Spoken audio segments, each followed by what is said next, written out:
오늘 이 새벽에 하나님께서 우리에게 주시는 하나님 말씀은 빌립보서 1장 1절에서 11절까지 말씀입니다. 제가 봉독해 올리도록 합니다.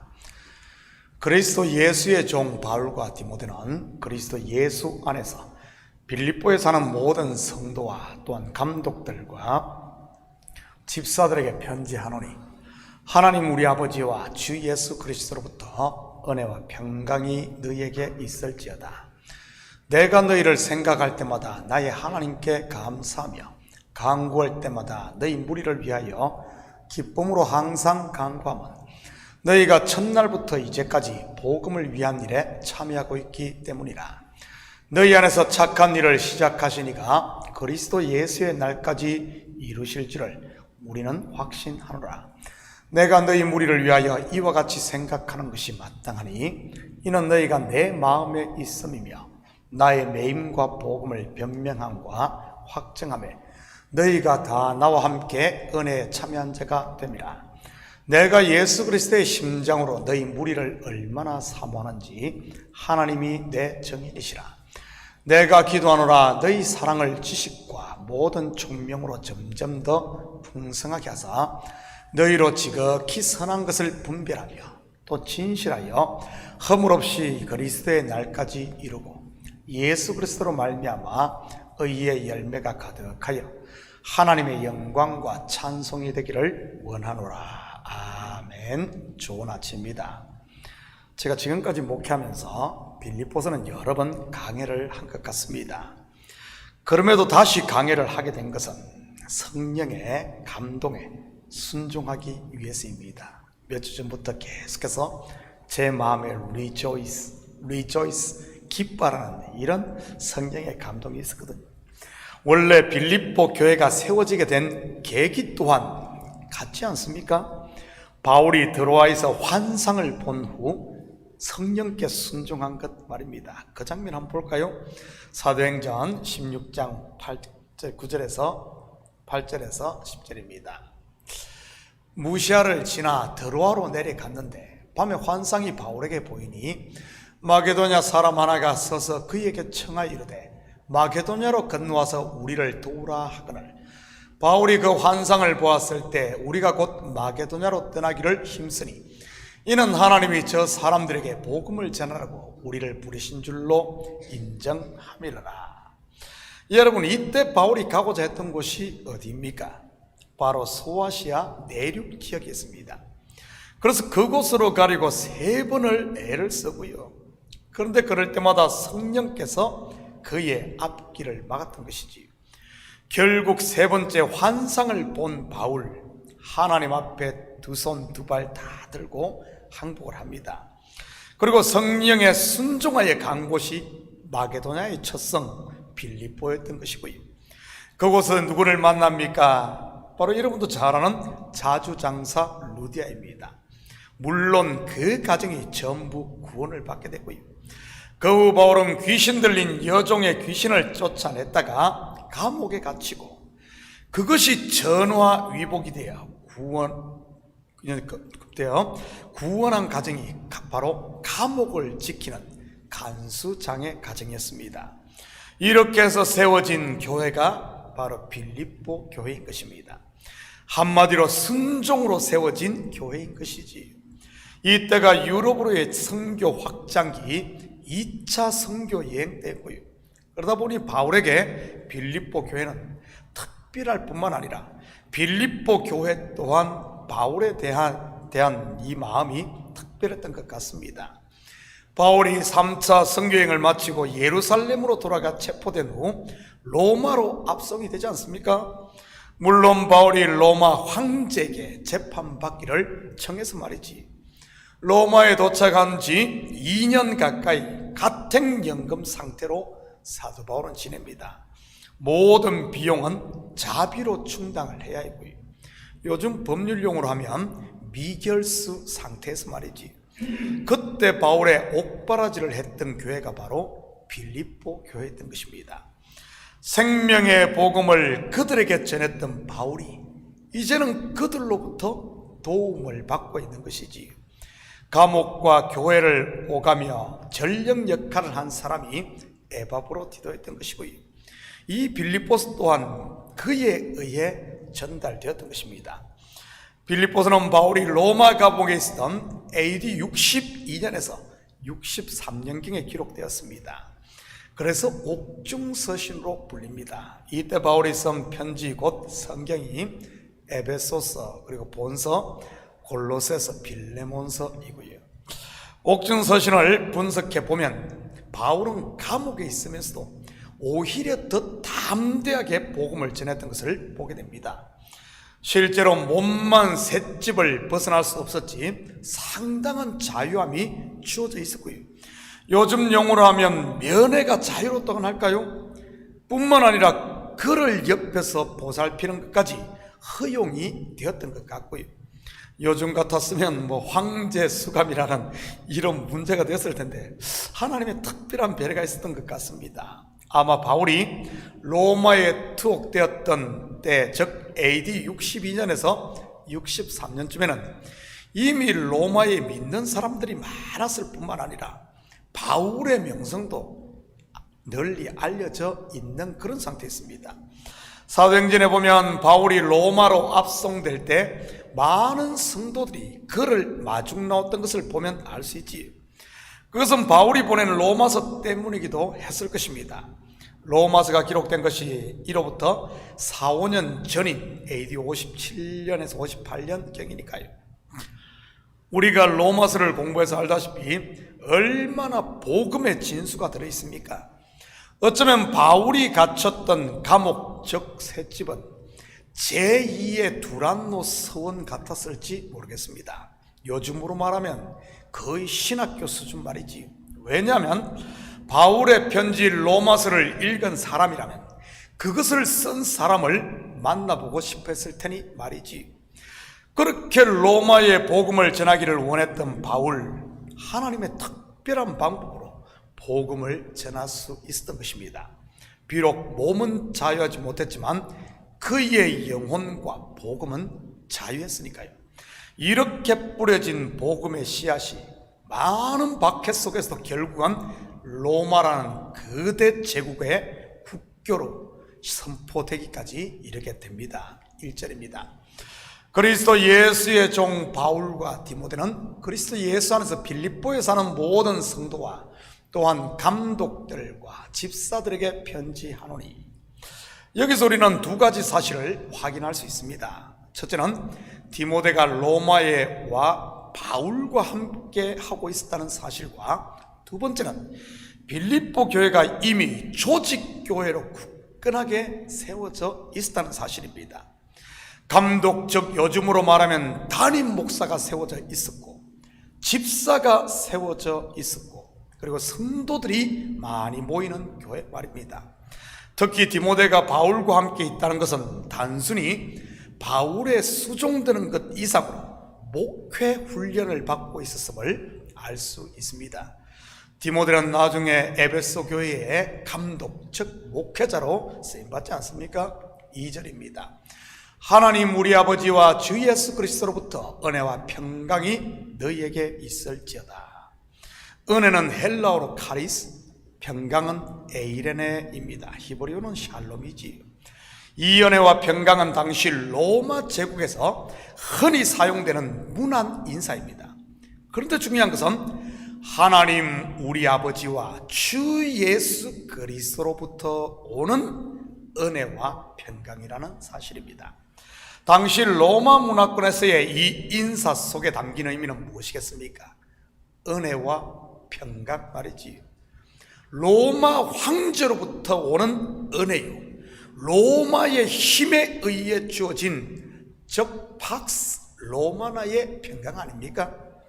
그런데 바울은 당시 쓰이던 문안 인사를 통해 은혜와 평강의 출처, 바로 근원을 바로잡고 있는 것입니다. 맞습니다. 당시 사람들에게 임하는 은혜와 평강은 로마에 의한 것이었어요. 그런데 성도들에게 임한 은혜와 평강은요, 로마가 아닌 하나님으로부터 임한 은혜와 평강이라는 사실입니다.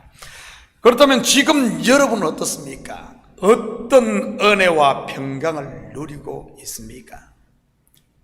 미국이라는 강대국 안에 사는 우리, 세상으로부터 오는, 미국으로부터 오는 힘에 의한 그 은혜와 평강입니까? 아니면 하나님으로부터 온 은혜와 평강입니까? 로마가 주는 은혜와 평강 어땠는 줄 아십니까? 은혜 하나를 베풀고는 두 개를 빼앗아갔던 겁니다. 평강, 황제가 바뀔 때마다 요동칩니다. 그리고 그러한 은혜와 평강은 로마의 몰락과 동시에 바람과 함께 사라졌던 것이고요. 돌무더기만 남기고 말입니다. 유럽 선교여행을 가신 분들은 아시겠지만 지금 남아있는 것들이 무엇입니까? 돌무더기 아닙니까? 이스라엘 성지순례를 가도 마찬가지고요. 가는 곳마다 남아있는 것은 오직 돌무더기 뿐입니다. 그렇지만 하나님 우리 아버지와 주 예수 그리스도로부터 온 은혜와 평강은 영원한 줄 믿으시기 바랍니다. 그 누구도 빼앗아갈 수 없으니까요. 하나님이 우리를 붙들고 있기 때문에 말입니다. 3절에서 5절입니다. 내가 너희를 생각할 때마다 나의 하나님께 감사하며 간구할 때마다 너희 무리를 위하여 기쁨으로 항상 간구하면 너희가 첫날부터 이제까지 복음을 위한 일에 참여하고 있기 때문이라. 아마 바울이 빌립보서를 쓰게 된 계기가 바로 빌립보 교회의 소식을 누군가로부터 들었기 때문인 것 같습니다. 아마 에바브로디돌편일 겁니다. 어떤 소식이었습니까? 온 성도들이 복음을 위해 열심히 참여하고 있다는 소식입니다. 요즘 말로 바꾸면 부흥의 소식인 것이지. 빌립보 교회가 개척된 때가 AD 50년경이니 약 10년 정도 흐른 때입니다. 요즘같이 통신이 발달된 시대도 아니니 주로 인편을 통해 소식을 들었을 겁니다. 사도 바울 자기가 개척했던 교회, 정을 주었던 교회, 얼마나 그 교회 소식이 궁금했겠습니까? 그런데 다른 곳도 아닌 로마 옥중에서 그 소식을 들었을 때, 그것도 시험이나 어려움의 소식이 아닌 온 교회가 열심으로 복음에 참여하고 부흥된다는 소식, 일꾼들이 세워져 온 교회가 하나님 나라에 참여하고 있다는 소식, 아마 가뭄의 단비와 같았을 것입니다. 자기는 비록 지금 감옥에 있지만 그의 기쁨은 어떻겠어요? 하늘을 찌르지 않았겠습니까? 그러니 감사가 나오고 기쁨으로 간구했던 것입니다. 저는 우리 식구들이 이렇게 되기를 축복합니다. 여러분의 소식을 누군가 들었을 때 감사가 나오고 기쁨을 샘솟게 하는 것 말입니다. 내 소식이 전해지는 곳마다 근심과 걱정이 되고 웃음을 멈추게 한다면 어떻게 되겠어요? 이것은 우리 교회도 마찬가지인 것이고요. 6절입니다. 너희 안에서 착한 일을 시작하신 이가 그리스도 예수의 날까지 이루실 줄을 우리는 확신하노라. 여기서 착한 일은 히브리어로 하면 토브, 곧 하나님이 보시기에 좋았더라 하신 하나님의 선인 것입니다. 물론 이 선은 생명을 살리는 구원을 말하는 것이고요. 빌립보 교회에 떨어진 생명의 씨앗, 지금 저와 여러분 속에도 자라고 있음을 믿으시기 바랍니다. 그리고 이 구원은 하나님의 때, 곧 그리스도의 날에 완성되는 것이고요. 흠도 없고 티도 없는 완전한 그리스도의 신부로 말이지. 저도 이 확신이 있기에 때를 얻든지 못 얻든지 복음을 전하고 있는 것이고요. 그런 것을 보면 목회는 기다림의 연속이요, 나와의 싸움인 것 같습니다. 낙심하고 포기하려는 나를, 내 속에 있는 이 생각을 버리는 것 말입니다. 한 절만 더 보고 마칩니다. 7절입니다. 내가 너희 무리를 위하여 이와 같이 생각하는 것이 마땅하니 이는 너희가 내 마음에 있음이며 나의 메인과 복음을 변명함과 확정함에 너희가 다 나와 함께 은혜에 참여한 자가 됨이라. 사도 바울의 가슴을 열면 그 속에 빌립보 교회 성도들이 있었습니다. 그렇다면 여러분의 가슴을 열면 무엇이 있을 것 같습니까? 당연히 예수 그리스도가 있을 것입니다. 그리고 가족이 있을 거리고, 그리고는 저는 우리 식구들의 가슴에 교회가 있고 목사가 있고 여러분이 전도한 사람이 있고 매일 중보하는 형제와 자매가 있고 성도들이 있기를 축복합니다. 물론 이것은 목회자인 저 자신도 마찬가지인 것이고요, 목사의 가슴을 열었는데 성도가 하나도 없다? 그것 목회 헛한 것 아니겠습니까? 목사의 가슴에는 예수님과 성도들이 있어야 하는 것이지. 저도 요즘 기도할 때마다 이 부분을 많이 기도하고 있습니다. 성도들을 놓고 기도하는 것 말이지요. 시험 가운데 영적 전쟁을 치르다 보니 이 부분을 많이 놓쳤던 것 같아요. 그런데 요즘 성령께서 저를 계속 감동하고 있습니다. 저는 이것이 하나님께서 처음 사랑을 회복시키는 증거라고 생각을 합니다. 제가 개척하고 초창기에는 오직 저의 기도 제목이 성도들이었거든요. 한 명 한 명의 가정과 자녀 그리고 사업을 놓고 기도한 것 말이지. 새벽 기도의 기도를 시작하면 맨하탄부터 시작을 해서 롱아일랜드 저 끝까지 성도들을 찾아다니며 제 영이 그 성도들을 찾아다니며 기도했습니다. 제가 기억력이 별로라서 그렇게 해야 이름들을 빼먹지 않고 기도할 수 있었으니까요. 그때는 제가 성도들의 집을 전부 신방해서 어디에 사는지 다 알았습니다.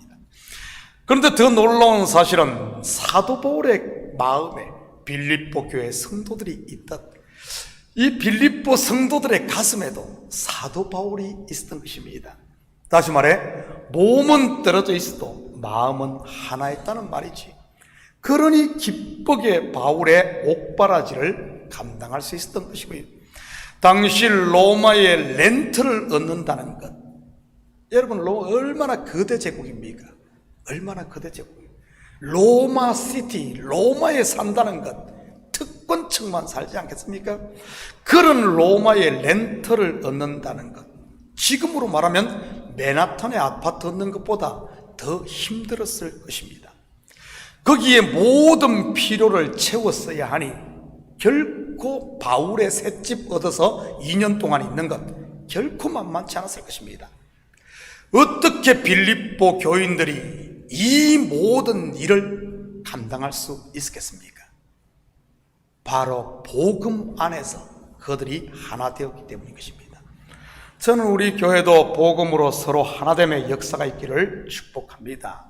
교회와 성도가 하나 되고 성도와 성도가 서로 하나 되고 더 나아가 우리의 주 되신 예수 그리스도와 하나 되는 것 말입니다. 사랑하는 성도 여러분, 오늘 하루도 복음에 참여함으로 하나님 안에 있는 은혜와 평강을 마음껏 누리시고 서로를 위해 중보하는 삶을 통해 성령의 교통이 있는 이런 복된 하루 되기를 예수님의 이름으로 축복합니다. 기도합니다. 사랑의 아버지 하나님, 참으로 감사를 드립니다. 아버지 하나님, 빌립보 교회를 세우시고 그 교회가 어떻게 되는지 궁금했던 사도 바울, 로마 감옥에서 교회의 기쁜 소식을 듣고 감사함으로 빌립보서를 써 보낸 아버지 하나님, 이 아버지 하나님 성경을 이제 우리가 공부합니다. 우리 하나님, 이 빌립보서를 우리 성도들이 함께 공부하며 따라갈 때 우리 속에도 이런 기쁨이 있게 하시고 서로에게 좋은 복된 소식이 되어지는 우리 성도들 다 되게 도와주시옵소서. 감사드리며 예수님의 이름으로 기도드립니다. 아멘.